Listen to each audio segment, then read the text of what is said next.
कस्तो भ्याड लाग्छ आधा दिन सक्यो खतम भयो यार मान्छे त कोही थिएन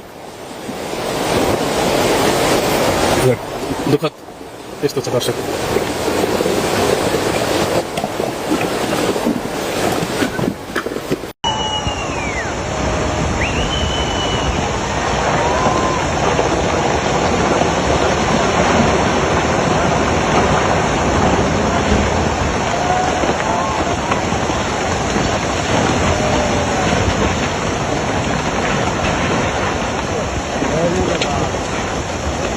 पुरै पानी आइरहेको रहेछ माथिबाट